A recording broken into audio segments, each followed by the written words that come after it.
Hello, నేను Mrs రావు. మహిళలకు ఆంధ్రప్రదేశ్ ముఖ్యమంత్రి చంద్రబాబు నాయుడు గారు మరో బంపర్ ఆఫర్ ఇచ్చేశారు. ఇది స్త్రీ శక్తి పథకంలోది కాదు, కానీ 2 లక్షల రూపాయలు లోన్ తీసుకుంటే కేవలం 75,000 పోగా రాయితీ, మిగతా అమౌంట్ కడితే సరిపోతుంది. అంటే 75,000 రూపాయలు కట్టవలసిన లేదు.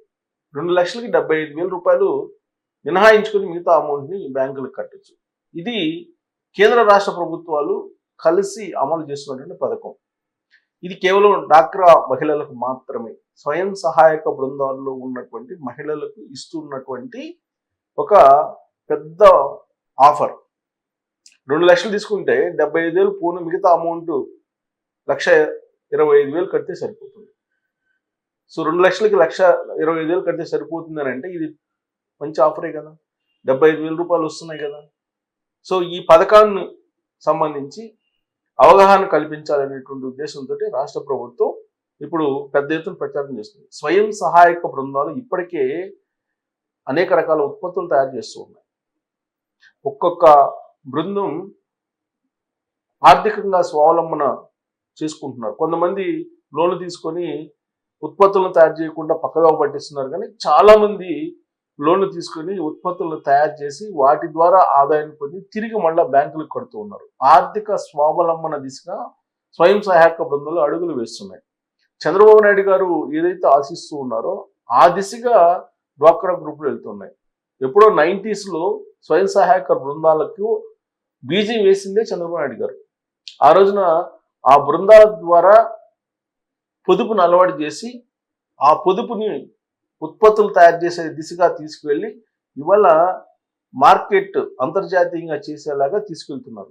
దాంట్లో భాగంగా కేంద్ర రాష్ట్ర ప్రభుత్వాల భాగస్వామ్యంతో వాళ్ళ ఉత్పత్తులు తయారు చేసే దాన్ని మరింత వేగం చేసేందుకు ఈ పథకాన్ని ప్రవేశపెడుతున్నారు. ఇందుకీ ఈ పథకం ఏంటి, రాష్ట్ర ప్రభుత్వం ఎంత ఇస్తుంది మ్యాక్సిమం, అలాగే కేంద్ర ప్రభుత్వం ఎంత ఇస్తుంది, ఎంత అమౌంట్ పే చేయాల్సి వస్తుంది. ఇప్పుడు చూడండి, ఆంధ్రప్రదేశ్ రాష్ట్రంలో మహిళల ఆర్థిక స్వావలంబనకు ఏపీ ప్రభుత్వం తన వంతుగా కృషి చేస్తుంది. ముఖ్యంగా ఏపీలోని డ్వాక్రా మహిళల ఆర్థిక సాధికారత లక్ష్యంగా వినూత్న పథకాలను అమలు చేస్తుంది.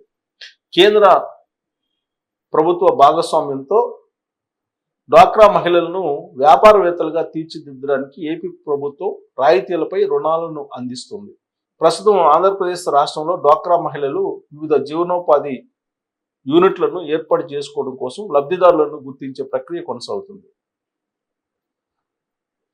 స్వయం సహాయక సంఘాల సభ్యులతో గ్రామ సభలు, వెలుగు, పశుసంవర్ధక శాఖల సంయుక్తంగా లబ్ధిదారుల గుర్తింపు ప్రక్రియ కొనసాగుతుంది. గ్రామ సభలు పెట్టి ఆ గ్రామ సభల్లో ఈ లబ్ధిదారులను గుర్తిస్తారు. ఎవరు గుర్తిస్తున్నారంటే వెలుగు, పశుసంవర్ధక శాఖ అధికారులు గుర్తిస్తున్నారు. వీరికి బ్యాంక్ లింకేజ్తో పిఎంఈజీపీ అనేది ఒక పథకం ఉంది, కేంద్ర ప్రభుత్వం అమలు చేస్తుంది. అలాగే పిఎంఎఫ్ఎంఈ, పిఎంఈజీపీ ఈ 2 పథకాలు, శ్రీనిధి ఇది ఒక 3వ పథకం.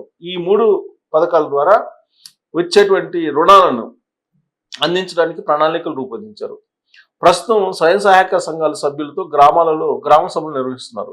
పశుసంవర్ధక శాఖ ఆధ్వర్యంలో ఆవులు, గేదెలు, గొర్రెలు, మేకలు, కోళ్ళు వంటివి యూనిట్లను ఏర్పాటు చేయాలని చెప్పి లబ్ధిదారులకు చెప్తున్నారు.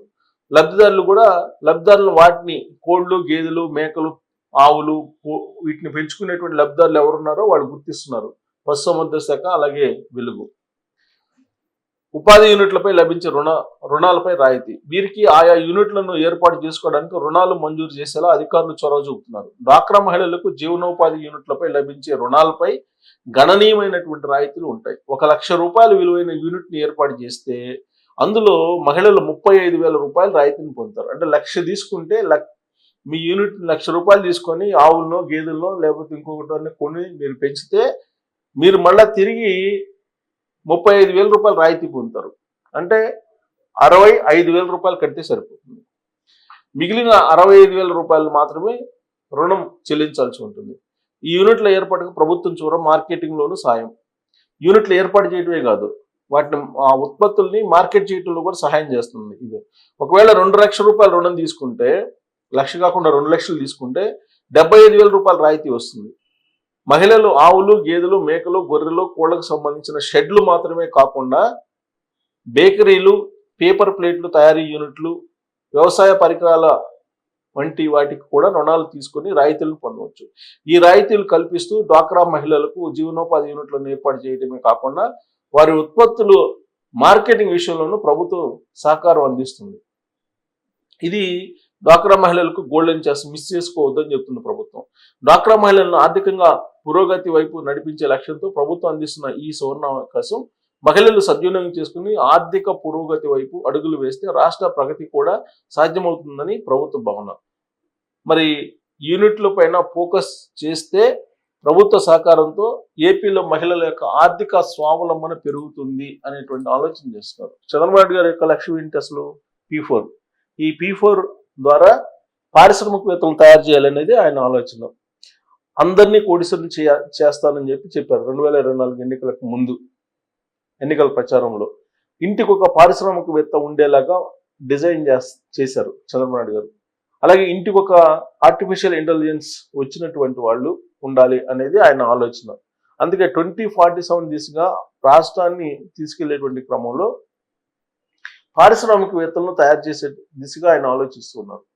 ఉద్యోగాలు చేయాలి అనేటువంటి కాన్సెప్ట్ నుంచి ఎలా పరిశ్రమలను పెట్టాలి, పారిశ్రామికవేత్తగా ఎలా మారాలి అనేటువంటి ఆలోచన దిశగా ఇప్పుడు ఉండేటువంటి యూత్ని తీసుకెళ్తున్నారు. సమాజాన్ని కూడా ఆ విధంగా ఆలోచింపజేసేలాగా ఆయన ప్రయత్నం చేస్తున్నారు. దాంట్లో భాగంగా ఫస్ట్ డ్వాక్రా మహిళలు ఆ దిశగా ఆలోచిస్తే కుటుంబం మొత్తం ఆ విధంగా ఆలోచిస్తుంది అనేటువంటి ఒక ఉద్దేశం చంద్రబాబు నాయుడు గారికి ఉంటుంది ఫస్ట్ నుంచి కూడా. అందుకే ఆయన ఫస్ట్ నుంచి చెప్తుంటారు, ఇంటికి దీపం ఇల్లాలు. ఇంట్లో మహిళలు కనుక ఆర్థిక స్వావలంబన సాధించగలిగితే ఆ ఇల్లు మొత్తం ఆర్థిక బాధల నుంచి బయటపడుతుంది అని నమ్మేటువంటి లీడర్లో చంద్రబాబు నాయుడు గారు ప్రథములు. అందుకే ఆయన ఇష్టం లేకపోయినా కానీ అప్పట్లో డ్వాక్రా గ్రూపులు ఏర్పాటు చేసి పొదుపు సంఘాలు పెట్టించి పొదుపు నేర్పించారు చంద్రబాబు నాయుడు గారు. అక్కడి నుంచి స్టార్ట్ అయినాయి ఈ డ్వాక్రా సంఘాలు, డ్వాక్రా మహిళలు అనేవి. ఆ తర్వాత రకరకాల ఉత్పత్తులు తయారు చేసాయి. వాళ్ళకి అసలు కొంతమందికి చంద్రబాబు నాయుడు గారు 2004 ఎన్నికల సందర్భంగా డ్వాక్రా మహిళలకి కొన్ని రాజకీయంగా రాజ్యాధికారం కూడా ఉండాలనే ఉద్దేశంతో కొన్ని టికెట్స్ కూడా ఇచ్చారు. ఉదాహరణకి ఒంగోలు ఎంపీ టికెట్ ఇవ్వడం జరిగింది అప్పుడు విజయభారతి అనే ఆవిడకి. సో ఇలా చంద్రబాబు నాయుడు గారు డ్వాక్రా మహిళలకి ఇచ్చేటువంటి ఇంపార్టెన్స్ ఇతరులకి బహుశా ఇవ్వరు ఆయన. అందుకే ఇప్పుడు 2 లక్షల రూపాయలు తీసుకుని 75,000 కట్టవసరం లేదు. 1,25,000, 2 లక్షలు తీసుకుని 1,25,000 కడితే సరిపోతుంది. అయితే మీరు యూనిట్స్ని పెట్టాలి, మీరు రుణాలు తీసుకొని మీరు ఉత్పత్తులు తయారు చేయాలి, లేదా కోళ్ల పెంపకాలు, లేదంటే ఆవుల పెంపకాలు, గేదెల పెంపకాలు, ఇలాంటి వాటిని చేయాల్సినటువంటి అవసరం ఉంది. సో కాబట్టి చంద్రబాబు నాయుడు గారు దీన్ని ఒక అవకాశంగా తీసుకోండి అని చెప్పి మహిళలకు పిలుపునిస్తున్నారు. మరి మహిళలు ముందుకు వచ్చి కనుక ఆయన ఇస్తున్నటువంటి ఈ వెసులుబాటును తీసుకుని రుణాలు తీసుకొని కనుక వాళ్ళు ముందుకు సాగితే రాష్ట్రం యొక్క ఆర్థిక పరిస్థితి మారుతుంది, రాష్ట్ర ఆర్థిక పురోగతి కూడా పెరుగుతుంది అనేటువంటి ఉద్దేశంతో చంద్రబాబు నాయుడు గారు కేంద్ర ప్రభుత్వం యొక్క పథకంతో రాష్ట్ర ప్రభుత్వం కూడా మిళితం చేసి ఈ భారీ ఆఫర్ని ఇస్తూ ఉన్నారు. మరి ఈ రాయితీని ప్రకటించి గ్రామ సభలు పెట్టి ఆ గ్రామ సభల్లో లబ్ధిదారులు కూడా ఎంపిక చేస్తున్నారు. కాబట్టి ఈ లబ్ధిదారుల ఎంపికల్లో కానీ లేదంటే రాయితీ విషయంలో కానీ మీకేమైనా అభ్యంతరాలు కానీ లేదంటే ఏదైనా మార్పులు కానీ చేర్పులు కానీ చేయాల్సి ఉంటే కనుక మీరు ట్రోల్ చేయొచ్చు. Thank you.